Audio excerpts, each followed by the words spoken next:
distração seletiva. É uma distração cognitiva muito semelhante à anterior, mas que se difere aí num pequeno detalhe. Na distração seletiva, a gente tem um verdadeiro filtro mental, né? Então, só passa nesse filtro aquilo que é negativo. E aquilo que é positivo, a gente descarta, a gente anula completamente. Então, isso pode se manifestar de diversas formas, em diversas situações. Mas, em geral, existe aí essa regra muito clara, né? Aquilo que é positivo eu descarto, aquilo que é negativo eu considero e dou um peso, uma ênfase, uma atenção e um foco muito grande e excessivo.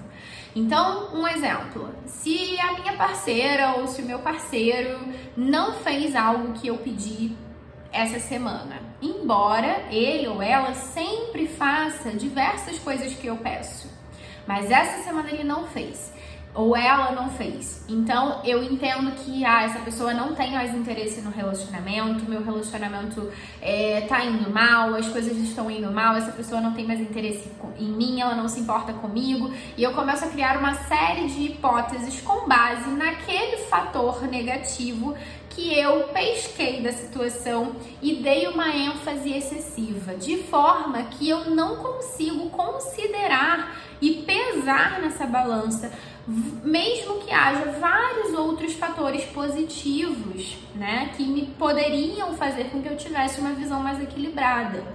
Então, outros casos, né, que a gente percebe assim que são bastante comuns. A pessoa recebe uma avaliação negativa, né? E aí, às vezes, pode ser que teu chefe tenha te chamado ali e ele tenha feito vários elogios, ele tenha mostrado várias coisas em que você tem ido bem, em que você tem se saído bacana, né? Mas teve ali uma crítica que ele te fez, que fica martelando na tua cabeça. Você nem lembra mais de todo o resto positivo, de todos os elogios que te fizeram. Você foca tão excessivamente naquele ponto negativo, naquela crítica, que às vezes foi só uma crítica construtiva, foi só um detalhe entre tantas outras coisas positivas. Mas no filtro mental, nessa distorção cognitiva, você tende a descartar, deixar para o outro lado desse filtro todas essas questões positivas e deixar que passe por esse filtro só aquela crítica, que às vezes era apenas um detalhe entre tantas coisas positivas, né? Então, a pessoa, por exemplo, tem um semestre ruim na faculdade. E aí ela já começa a considerar que esse curso não é para ela, que ela nunca deveria ter se matriculado, que ela nunca vai ser uma boa profissional naquela área. E às vezes ela não consegue enxergar, por exemplo, que de 5 semestres que ela já concluiu, só esse foi ruim.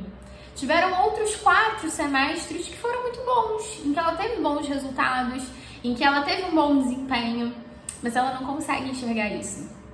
Ela só consegue permitir que passe por esse filtro mental aquele semestre que foi ruim. E isso já é suficiente e o foco e a atenção dela estão tão concentrados nesse aspecto negativo que isso já é suficiente, inclusive, para ela considerar que tudo tem ido por água abaixo, que ela definitivamente não serve para aquele curso, para aquela profissão, e desconsiderar completamente tantos outros avanços positivos que ela teve. Então, é importante a gente estar atento nesse tipo de distorção cognitiva para a gente perceber o que a gente está descartando nas situações, para a gente realmente parar e analisar com base em evidências e não em pensamentos, porque os nossos pensamentos nos enganam. E essa série de distorções cognitivas que a gente está discutindo aqui provam exatamente isso, mostram exatamente isso. O nosso pensamento muitas vezes nos engana, ele pode ser distorcido, ele pode se apresentar de uma forma que não é condizente com a realidade. Então, muitas vezes a gente vai precisar focar a nossa atenção não naquilo que a gente está pensando, nem naquilo que a gente está sentindo, muitas vezes, porque os nossos pensamentos não são fatos. Eu preciso me apegar às evidências, aquilo que a realidade dos fatos me mostra diante daquela situação. Então, nesse caso, por exemplo, nesse exemplo, né, da faculdade, uma pessoa que está desconsiderando o curso porque ela foi mal em um semestre, é importante que ela pare e realmente faça uma retrospectiva. Eu tenho mais evidências negativas ou positivas nesse tipo de situação? O que será que eu estou desconsiderando sobre esse aspecto da minha vida? O que existe para além desse ponto negativo que está me angustiando no momento? Tudo isso é uma questão de realmente sentar e refletir, né? E investigar as nossas próprias cognições, as nossas próprias emoções, né? Para que o nosso comportamento ele não derive muitas vezes de uma percepção completamente equivocada, errônea, né? De modo que a gente acabe metendo os pés pelas mãos, tomando atitudes que normalmente a gente não tomaria se a gente tivesse avaliado as situações de forma mais equilibrada.